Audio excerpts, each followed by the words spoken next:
ஆன்மீக அன்பர்களுக்கு எனது அன்பான வணக்கம். இன்று நாம் யாரை தேடி ஓட வேண்டும் அப்படின்ற தலைப்பில் இந்த வீடியோவை பார்ப்போம். முதலில் இறைவனை தேடு, அதுக்கப்புறம் உலக விஷயங்களை தேடு அப்படின்னு முன்னோர்கள் சொல்லியிருக்காங்க.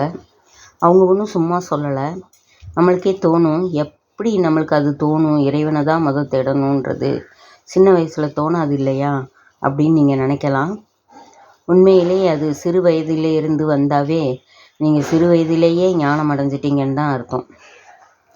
அதுக்கப்புறமும் அது ஒன்றும் தவறு கிடையாது.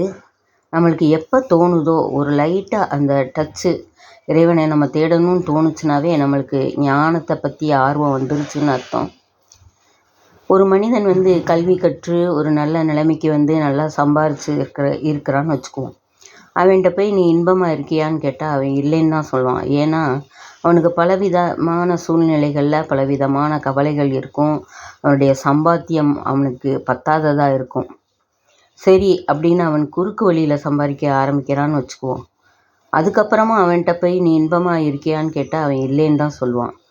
என்ன காரணம் அப்படின்னா அவனுக்கு பத்தவே இல்லை. இந்த உலகம் பறந்து விரிந்து கிடக்குது. எல்லாத்தையும் அவன் பணத்தால் அடையணும்னு நினைக்கிறான். அதனால அவனுக்கு எதுவுமே இன்பமாக தெரியல.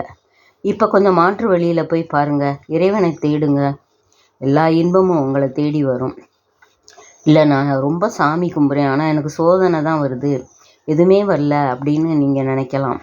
இறைவனை தேடுகின்ற வழி தெரியாமல் நீங்கள் தேடுறீங்க, அதுதான் காரணம். நீங்கள் என்ன செய்யணும் அப்படின்னா, இறைவனை ஜோதி வடிவமாக நினச்சி உங்கள் மனதுக்குள்ளேயே தியானிச்சுக்கிட்டே வாங்க. கண்டிப்பாக உங்களுக்கு இன்பம் தானாக வந்து சேரும்.